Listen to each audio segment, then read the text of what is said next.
Ok, estamos de volta aí. Vamos falar agora sobre o Império Romano, o maior, o mais poderoso de todos os impérios, né? Algo que tem muita coisa para contar e muita relação, sobretudo com o cristianismo. Quero convidar você aí para o texto número 6, na página 56, e vamos então começar a falar aí sobre o Império Romano. Muito bem, queridos, a história de Roma é uma história marcada por muito misticismo, né? Muitas histórias, muitos contos, né? Envolvendo um guerreiro lá de Troia que saiu, pegou um barco, foi pelo mar até que chegou ali naquela região onde é Roma e ali ele teve dois filhos, né? Que é representado pela mitologia aí, por essas crianças que teriam sido amamentadas por uma loba, né? Rômulo e Remo, né?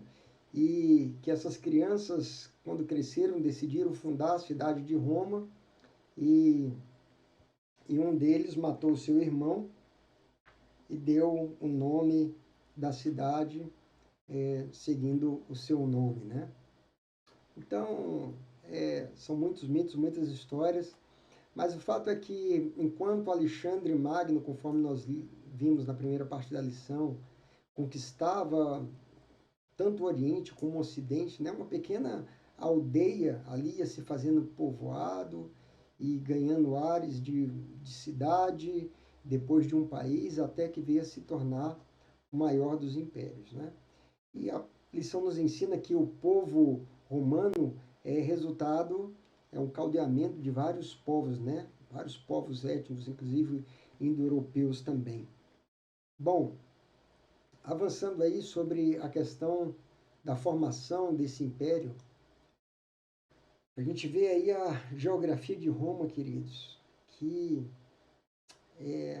ela abrangeu uma área contendo 120 milhões de pessoas entre os 4.800 quilômetros de leste a oeste, 3.200 quilômetros de norte a sul, envolvendo o que partes da Europa, da Ásia e da África. Então, toda essa parte vermelha que você vê na tela aí foi a amplitude, a extensão desse império poderoso, né? O império mais poderoso da época. Então, amados, se a Grécia ensinou o mundo a pensar, o que Roma deixou de legado? Roma ensinou o mundo a agir. A Grécia nos ensinou a contemplar o mundo. Roma nos deixou a sua organização jurídica. Além disso, o legado de Roma envolve também toda a estrutura que favoreceu grandemente, inclusive, a pregação do Evangelho. A língua grega favoreceu a pregação do Evangelho, as escrituras que nós temos, a tradução, e a estrutura construída pelos romanos favoreceu o acesso às viagens aos mais diversos povos. Também eles nos deixaram como legado princípios de administração pública, uma engenharia diversificada, uma política exterior, uma disciplina das forças armadas e a urbanização das cidades. Bom, mas como que eram os romanos? Como que era o governo romano? Como que era a forma de tratar os outros povos, né? Então, o texto nos fala dessa implacabilidade do gênio romano. Diz que era uma mistura dos impérios que vieram antes dele, né? Eles tinham o orgulho da Babilônia, tinha a voracidade da Pérsia e tinha a avidez por conquista de Alexandre Magno, né? Da Grécia. Então, os filhos de Israel começaram a lidar com os romanos a partir de 63 a.C., quando chega então o general Popeu numa Judéia que já estava enfraquecida no final da dinastia dos Asmoneus, né? Lembra daqueles generais, né, que tiveram o Império Grego dividido, e depois teve a revolta dos Macabeus, né? Então, essa dinastia asmoneana aí acaba enfraquecida, caindo nas mãos de uma família idumeia, de onde viria o voraz e fero governante Herodes o Grande, né? E o texto nos ensina que as características da personalidade desse rei, o rei Herodes, ele era um cruel sanguinário, ele era astuto, competente administrador, e ele foi o governador da Judéia, preste atenção, anterior aos dias de Jesus. Grave isso. Herodes o Grande, ele não foi o rei Herodes dos dias de Jesus. Esse foi o Herodes que antecedeu, foi antes da vinda de Jesus, antes do nascimento de Jesus. Importante você, por isso eu deixei ali em vermelho, tá? Bom, avançando aí, nós vemos outras personalidades políticas desse tempo que envolve essa história, né? Incluindo o governador Pilatos. Queridos, ainda falando sobre Herodes, eu vi aqui na apostila, na página 59, ali no penúltimo parágrafo, ali tem um erro. Ali diz que depois de tantas sandices, o perverso Idumeu morreu em meio a atrozes sofrimentos e teve suas entranhas consumidas por vermes. Aqui o autor cometeu um erro, porque esse que morreu aqui não é Herodes o Grande. Esse aqui é Herodes Agripa I. Né? Esse aqui foi lá no tempo já de Atos dos Apóstolos, né? Quando ele vai ter uma reunião, enfim, um encontro ali com o pessoal de Tiro, e eles começam a declarar, é voz de Deus, né? E ele não dá glória a Deus, e ali ele morre comido por vermes. Então não foi Herodes o Grande, conforme está aí na sua apostila, que morreu comido por vermes. E tampouco Herodes o Grande não foi, como eu disse antes, o que viveu no tempo de Jesus. O que viveu no tempo de Jesus foi exatamente Herodes Antipas, né? Então, falando dessas personalidades, o governador Pilatos, né? Ele se tornou, então, governador da Judéia, e destacamos, além dele, também o general Tito, né? O general romano Tito, né? Que filho de Vespasiano, né? Que acaba tomando e pondo fogo ali no templo dos judeus, né? Então, Pôncio Pilatos, aquele conhecido da história, foi que julgou Jesus e lavou as mãos, né? Porque ele queria sempre o favor político do imperador, ele não queria se comprometer. Então, ele era cheio de jogada política, por isso que ele até questiona sobre o que é a verdade, falando para Jesus, né? Mas o que é a verdade? E a história mostra que ele era uma pessoa fraca, ele acaba cometendo suicídio no final de sua vida, né? Tirando sua vida com suicídio, né?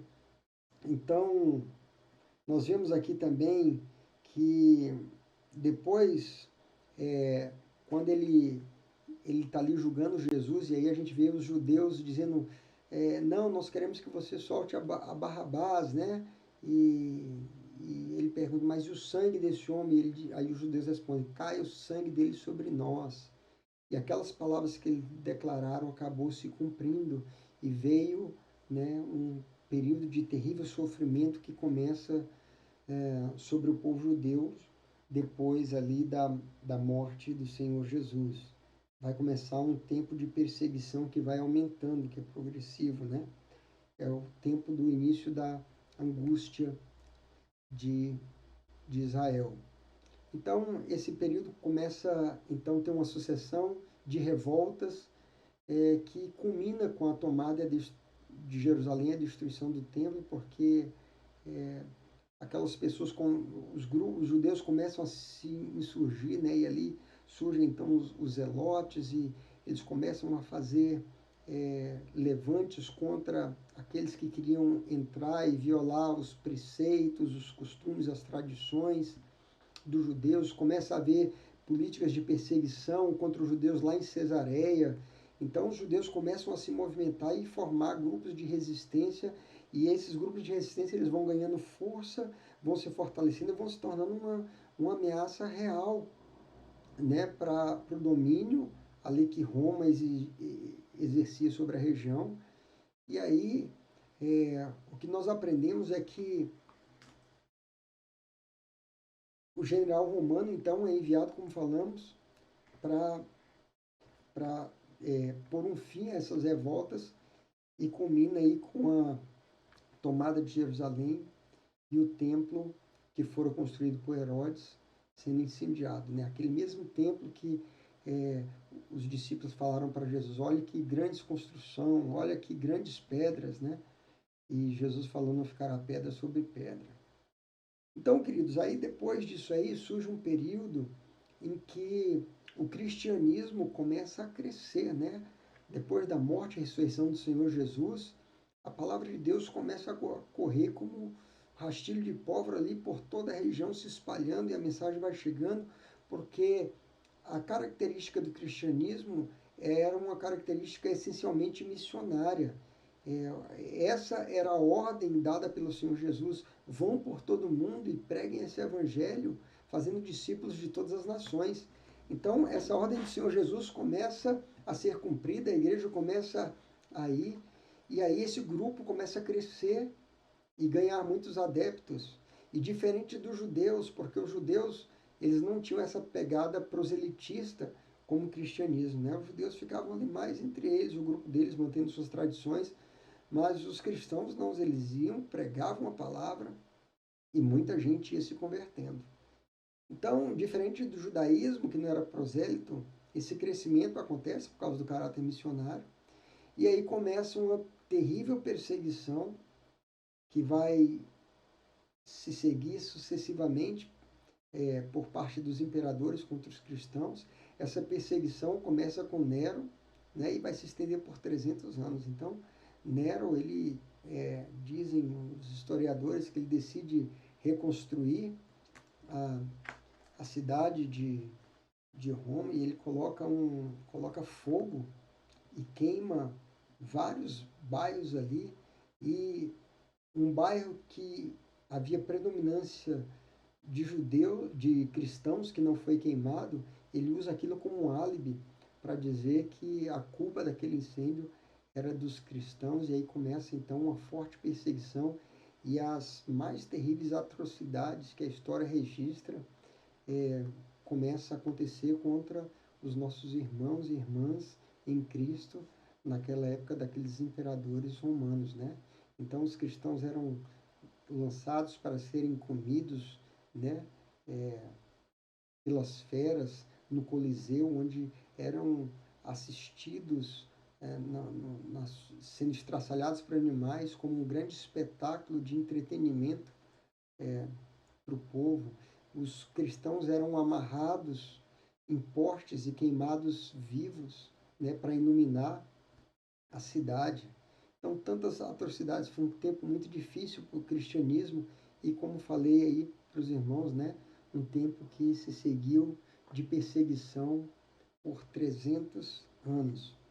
Foi um tempo muito difícil, mas, como diz, as portas do inferno não prevaleceram contra a igreja por toda a perseguição, por toda a tortura, pelos incontáveis mártires que, que houve. Ainda assim, o Evangelho não perdeu a sua força e a mensagem do Senhor permanece viva até hoje, né? Glória a Deus. Toda a articulação dos mais terríveis imperadores cruéis não puderam barrar o plano e o projeto de Deus, e ninguém pode barrar. Então, chegando aqui já ao final do do nosso estudo sobre o Império Romano, nós vimos então que Vespasiano, ele ele era um general, ele acaba sendo chamado para Roma para assumir como imperador, e aí ele nomeia o seu filho Tito como general para tomar a cidade santa. E isso acontece, né, a tomada de Jerusalém no ano 70 de nossa era. Ali tem um relato no nosso material, mas em 474 depois de Cristo, queridos, os bárbaros acabam então invadindo Roma, que já estava enfraquecida, fazendo desaparecer assim o mais extenso e o mais poderoso dos reinos humanos. E também se cumpre a profecia que Daniel trouxe, declarando que surgiria. Se cumpre, não. Daniel declarou que vai haver o ressurgimento, né, desse Império Romano, e no tempo do fim vai ressurgir dando suporte ao falso profeta e à besta, né? Mas ali fala, queridos, que foi um tempo muito difícil para os irmãos em Cristo, tudo que eles passaram, mas a igreja prevaleceu, apesar de tudo isso. Então nós vemos aqui nessa imagem aí o imperador Rômulo Augusto abdicando a coroa, né? Esse foi o último imperador romano. E aí depois disso, esse império ele acaba sendo dividido, porque tinha a parte dele ocidental e a parte oriental, né? E aí a parte oriental, que vai se tornar depois o Império Bizantino, acaba também sendo enfraquecido e depois é tomado pelo Império Turco-Otomano, né? Então, tem fim a esse que foi o mais poderoso império de todos os tempos. Bom, amados, aqui nós chegamos ao fim dessa lição. Eu espero que você tenha sido aí enriquecido, que tenha aprendido. Desejo a todos vocês uma boa prova, tá bom? A prova está tranquila, está fácil. E aguardo vocês, então, até o nosso próximo encontro. Grande abraço, fiquem na paz.